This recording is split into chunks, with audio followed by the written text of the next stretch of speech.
how did you get rich, man? How did you get rich? I shred junk metal cars for a living. Man, it was really getting a lot of views back in the day from YouTube, brand deals, and then selling merchandise. And what's the company worth today? Around $100 million. So you built a $100 million company. Yeah, with my team, not myself. Well, $4 billion are the revenues today. Our company during the dot-com boom was worth $35 billion. And your last message to the younger generation? Find God, work hard, persevere, and practice discipline. When I was driving to prison and I asked my dad if he had any advice for me, and he just looked at me and said, don't be a Stay kind. No matter how worse situation you think you are now, it's your moment to shine. Never give up. Bet on yourself. Persistence rules the day. Prepare more than anybody else. I call it extreme preparation. Number 1. Excuse me, sir. Sir. Get the jacket. You gotta get the jacket. How did he get rich? You gotta ask him. He got the best story in America. You're my hero, brother. Sir, how did you get rich? You won't believe it. No, how did you get rich, man? How did you get rich? I shred junk metal cars for a living. Shred junk cars? Yeah, it's not that glamorous. Yeah. How long have you been an entrepreneur? It's got to be like 35, 40 years. Seriously? And over these 40 years, what was the most amount of money you made in a single year? Probably like 60 or 70 million. Shredding junk cars. Yeah. Could I interview you for 1 minute real quick? I grew a channel to 20 million followers, interviewing the richest people to help the younger generation. Could I get 1 minute with you real quick for our channel? Yeah, sure. Is that cool? Sure. Yes, sir. Do you think everybody's built for entrepreneurship? I mean, it's tough. It's not as glamorous as like my eyes are bloodshot. You don't sleep much. It's not that sexy. Well, what is the hardest part about being a CEO of a company of your size? Like, how much is your company worth today? It's got to be worth like $1 billion. $1 billion? Yeah. So as you were growing the business, it is very common for people to run into those problems with ego. How did you kind of come back to earth, like have that humility maintained at the front and center of everything? I mean, when I got arrested, that takes the ego out of your life. You know, when you lose everything and you have to rebuild it, and you're in the paper, and you know, I think that strips away the ego, and you get a little more humbled down the road. But when I was younger, I was like cocky and arrogant, and I paid the price. Are you a good negotiator? 1 through 10, I'm a 7.5. You miss 7.5? Yeah, 1 through 10, I'm a 7.5. I've seen others. I got friends that are way better negotiators than me. But you're honest, man, and I respect it. A lot of people say, no, I'm the best, but no, I'm not the best. I just work really hard. What's your name? Adam Weitzman. How did you get the money to start your business? Did you have a lot of money when you started out? No, loans. I took bank loans. I was really over leveraged in the beginning. It was a total shit show. Were you actually? It was bad. Did you end up paying off all those loans though, I'm sure? Yeah, you ended up paying them off, but it was tough, you know, but leverage is part of the growth. But at this point in my life that I'm older, the leverage days are over. What is the lesson about money that banks don't want people to know? I just think you got to watch the small print that you're signing. That's why it's in really small print. Get a magnifying glass before you sign that stuff, and definitely don't sign anything without having somebody look over it. What do you mean by the small print? You know, like when you sign a bank loan or credit card thing, it gets really small at the bottom. You might want to read that stuff. You got to be careful. You got to be careful because you're signing away. When you guarantee something, you're liable. I'm going to challenge you right now. Take me back to the most life-changing conversation you ever had. From all the people you've met, the friends, the mentors you've had, what is the greatest piece of advice that you've received that you would pass on to the younger generation? When I was driving to prison and I asked my dad if he had any advice for me, and I thought he was going to say this really long thing, and he just looked at me and said, don't be a So that was it. Straight up. Straight up. And I'm sure that you thought about that conversation many times. And it really works because we all have like roadblocks, we all have bad stuff happen, but you can't just feel sorry for yourself. You got to keep pushing through, and that's how I've gotten to where I am today, and that's how I'm going to continue, and hopefully have 3 daughters, and hopefully they have that inside too. So you learned that nobody was coming to save you. No, you have to save yourself. Yeah. No one's going to fix it. There's no money tree in the backyard, nothing. How long were you in prison for? A year. You were there for a year. But it's not just a year in prison. It's the time leading up to it, because you know you're in that flux when you're arrested. The delta between arrested and going to prison, it was like 4 years. So that's just as bad as the prison. What did you go to prison for? It was called check kiting. It's a transfer of funds, like making an invisible float. I was guilty. Yeah. I'm sure you were at rock bottom when you had first gotten out. Yeah, it was really bad. It was. But what was that actionable step that you took? Like, let's talk to somebody. They're at rock bottom right now. They want to follow in your footsteps one day, build a multi-million-dollar, billion-dollar company like you. What's that first actionable step that they need to take to get on the right track? You just got to stay focused, and you got to sacrifice. Did you sacrifice a lot? A lot. Like, you know, I try not to put myself in positions that I have to make a choice. Like, you know, I think we know in life sometimes when we're going to make a bad choice that it's a bad choice automatically. But I try not to even put myself in situations that I have to make that choice. Was there any other tactical advice that you received in the last couple of years from a mentor, somebody in business that you want to pass on to them? I just think you never believe your own hype. Don't believe your propaganda. Don't. You got to just always look in the mirror, and it's like money is a mirage. My biggest strength is I can be happy with nothing. Really? 100%. I don't need fancy cars. I don't need jets. I don't need to live at this place. You know, that's the best thing about prison. You know, like I can live without anything. I've interviewed a lot of billionaires, and a lot of people say that they're miserable. Are you happy? Right now, I'm the happiest. Yeah, it's the happiest I've ever been in my life. I got great kids. I have 3 young daughters that are great. Got a small, good circle of friends. What is it that keeps so many people depressed and miserable, especially when they become so successful? I don't know, because it's a tough world. It's tough, but we're tougher. You know, we're made to exist and to survive. So everybody has problems, and I'm not going to speak for other people's problems, but with mine, our problems are so little compared to other people's problems. So I just appreciate what I have every day. And again, the money thing is great. It's great to have nice things. It's good to have nice clothes, watches, whatever. But in the end of the day, if that drives your happiness, it's not sustainable. You got amazing advice, my friend. I'm trying. Thank you so much, man. Hey, I appreciate you, man. I connect with all the billionaires I interview. Could I get your contact? Yeah, of course. Is that cool? Yeah, sure, of course. Number 2. Excuse me, sir. Sir, I had a question for you. All right, How what's old good? were you when you became a millionaire? Oh, I think I was like 20. How did you get rich, man? You made a lot of millions in your career. Man, it was really getting a lot of views back in the day from YouTube, brand deals, and then selling merchandise. Yeah. Throughout your career, what was the most amount of money that you made in a single year? It'll probably be like this year, close to 9 figures. And that's net? Yeah, net, yeah. Always net. Always count the net. Don't count the gross, people. You made millions off YouTube. You made millions off of boxing. And now investing, man, in the business world. What was your biggest driving factor to your success? Yeah, I was always fascinated by Silicon Valley, and I really started investing at 18 years old. I'm into startups, and I just loved people who were on the frontiers of tech and changing the world, and getting to be around them and hearing their vision and just helping them build their companies. And so, yeah, investing is like one of my biggest hobbies. Yeah, it's going really well. Tomorrow night, you're going to fight one of the greatest fighters of all time. I'm going to ask you the same question I asked Tom Cruise. Do you not fear anything? No, I fear a lot of things, man, but you know, life is about fearing it and still going after it, still pushing yourself, being outside of your comfort zone and pushing yourself outside of your boundaries. That's where success lies. And so, yeah, I'm definitely have fear going into the ring, but I'm harnessing it to my advantage. And what's your self-talk like in that moment? Yeah, first and foremost, I thank God. I know He wouldn't put me into any moments that I wasn't capable of handling. And then just belief in the vision, seeing the knockout, seeing my hand raised, staying positive. If a negative thought comes up, I look at it as like a car on the freeway passing by. I acknowledge it, but I let it go. And then just having fun, bro. I literally just act like goofy and silly all the time and dance around and talk and just have fun. If you're having fun, you're in a flow state and there's joy, and joy brings more success as well. Something I've been dying to ask you. You've been doubted more times than just about anybody else, but you don't give a about what anybody thinks about you. Why did you not listen to those people? Yeah, I know who I am at the end of the day. It's just me and God. You're born alone, you die alone. And a lot of these people are pushing their own limitations that they have of themselves onto you because they believe that they can't do it. They're insecure. They're the ones not chasing the dreams. But not a single successful person has ever said anything hating on me. So it's all the people, fighters, entrepreneurs that always have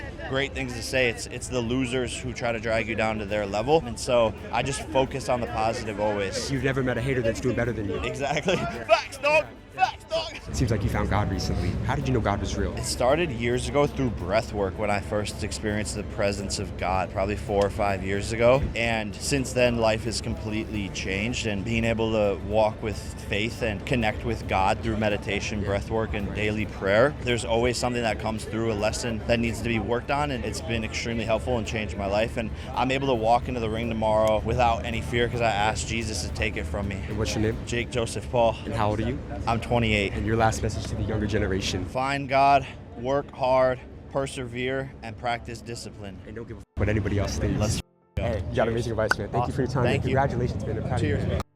Number 3. Excuse me, ma'am. Ma'am, Question for you. How old were you when you became a millionaire? Around my late 20s. How did you get rich out here in Hong Kong? I have our own hair care brand. So you started a company. Yeah. I'm the founder. How long have you been a business owner? 20 years. And what's the company worth today? Around $100 million. So you built a $100 million company. Yeah, with my team, not myself. How old are you now? 40 something? You're in your 40s? Yes. Going all over Hong Kong, interviewing the richest people. Can I get 1 minute with you for the channel off to the side? Just a minute. It's for the younger generation. Yeah, sure. Who am I here with today? I'm Marvin Lin, founder of OMG Hair Care brand. So you're a business owner. Yeah, business owner, stylist. And I'm a high school dropout. You're a high school dropout? Yeah, I'm a high school dropout when I was teenage. I start my own path. Why did you decide to drop out? Yes, I really know what I want to do. I'm not very good in study. I'm a kind of a bit ADHD, but I don't want to waste my time and my energy. Time is our exit. That's why I just dropped out and leave my home. What was the single biggest thing that it took to build out a $100 million company? Get some investors, some people, they have technology, they have money. All people have different know-how. Work together instead only by yourself. If you work by yourself, you can fast. But work with a great team, you can be far and deep. Did you have people that doubted you when you started your business? Oh, even everyone, almost 99% they doubt me. Why did you believe in yourself? You are the only one who can believe yourself or make yourself fail. If you don't believe yourself, who can believe you? Why people believe in you? You are the only one who really know what you want before you do it. If you really believe in yourself, make it real. What is the best piece of advice that you got throughout your career? Don't be afraid of failure. I failed many thousand times. Every time I failed, I learned. Next time I felt better. And then stand up and fail again and felt better. And then one day, someone will tell you, yo, bro, you're now the champion. Oh, really? Thank you. You found a product that was able to generate tons of money and it was super successful. How did you find a winning product? What was your formula for finding the product that you knew was going to be successful? You need to be precise. You need to be critical. Not someone tell you this good and you think this good. You need to think, oh, this is good. Can we make it something better? Because some of our clients is the Olympic gold medal athlete, award-winning movie director or movie actor. They are all precise. They want something better. Can we do better? Can we have something better? But you need to learn. You need to be fast. You need to absorb. And you need to critical. Then you will make something better than before. I always like to ask people that if me and you died tomorrow and you had one more message to leave with the younger generation, what would that be? Stay kind. No matter how worse situation you think you are now, it's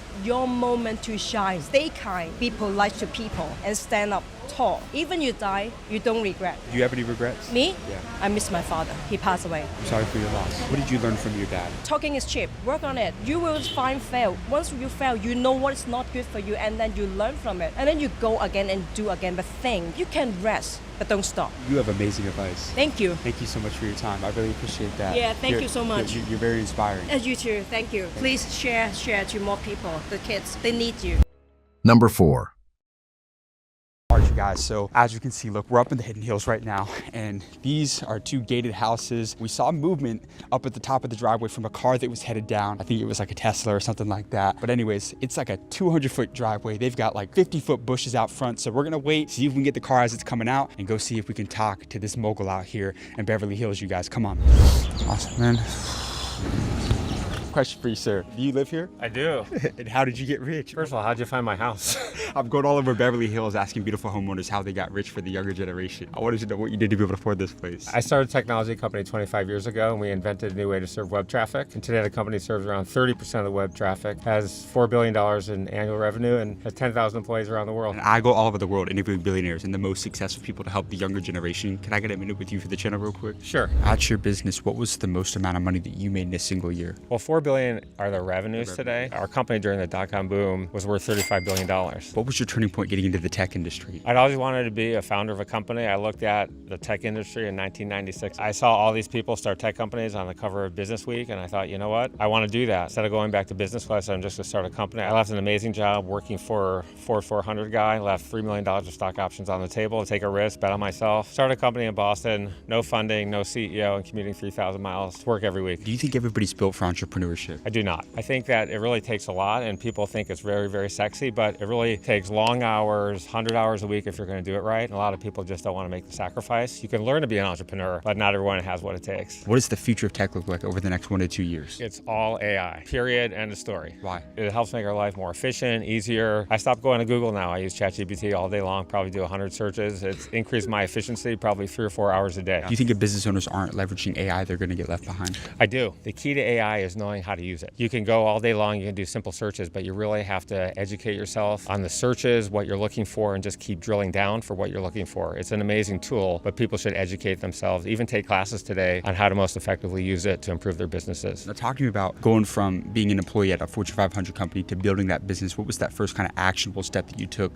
to kind of, put that business together? At the end of the day, some people have golden handcuffs, they have an amazing job, and there's no better person in the world to bet on than you. Did you have people that doubted you? Yeah, people said I was absolutely nuts. Why would I leave this amazing job, making lots of money, $3 million of stock option on the table, to go start an unfunded, unproven company with unproven technology 3,000 miles away? People said I was absolutely nuts. When did you start your first business? In college, I sold t-shirts door to door at University of Michigan. I went to every single room, got kicked out of every single dorm, every single hall. Cold calling is one of the best skills, most useful skills anyone can ever have. How old are you now? I'm 57. But you learned how to sell when you were in college. I did learn how to sell when I was in college. There's nothing better at the end of the day than getting rejected to your face over and over and over again, because the first 100 tries you get a no, on the 100th yes you say, okay, I forgot about the first 99 no's. In the tech industry, it's competitive. Have you ever hit a big competition? Sure, when you start a company, you look around and say, okay, are these companies going to copy you? And they have all the resources in the world. I mean, Microsoft was a $50 billion company at the time, and we had just raised $12 million right out of the gate. You look at the odds and say, okay, well, screw the odds, we're going to go get it. Can you tell me a crazy business story? I came out to LA, I had $3,000 in the bank, lost my job after 5.5 weeks here, and just said, gosh, this is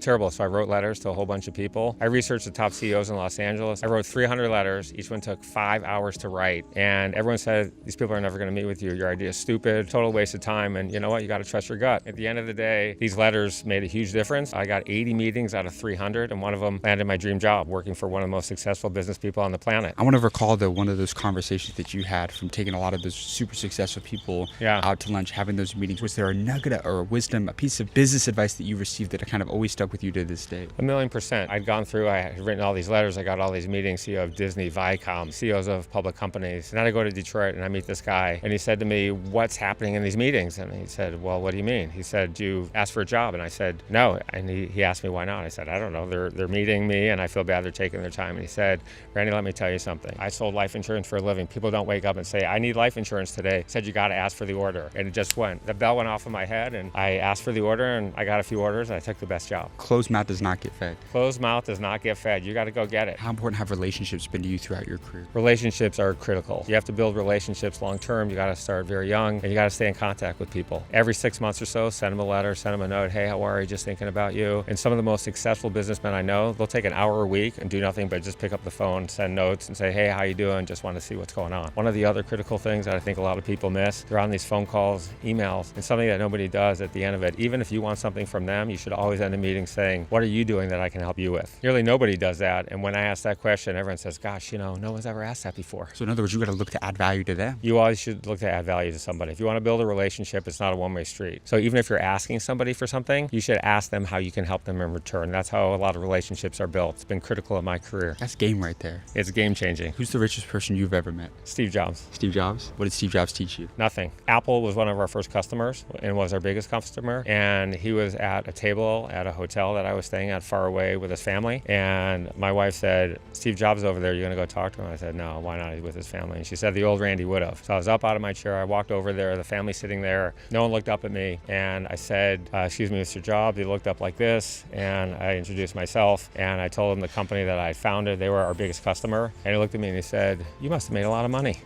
It was one of the most awkward things in the world. And I said, yes, I did okay. Then I said, I loved your graduation speech at Stanford. Very motivating. He nodded. Thank you. He looked away and I was done. I turned around and walked back to my table. What was your superpower in business? My superpower in business is tenacity. They don't teach that, though. They don't teach that in school, no. So you were born with that, though? I was born with, I stuttered, I was bullied as a kid, and I had to learn a new way to speak, and every day I practiced my speech for 2 hours a night, and at the end of the day, I saw the results. And so you had people that doubted you because of that, because of your speaking ability? Oh, they doubted me, they made fun of me, they called me At the end of the day, I said, all right, well, I'm none of those things, but one day we'll see. At the end of the day, you co-founded $1 billion company. $12 billion company. Wow. How old are you now? 57. What's your name? Randall Kaplan. Randall, if me and you died tomorrow and you had one more message to leave with the younger generation, what would that be? Never give up. Bet on yourself. Persistence rules the day. Prepare more than anybody else. I call it extreme preparation. You spend 25,000 hours from kindergarten through college, and yet most people spend only 15 to 30 minutes preparing for a job interview that will largely determine how they live. You got amazing advice, sir. Appreciate you. Thank you so much for your time, and I You're really amazing. appreciate that.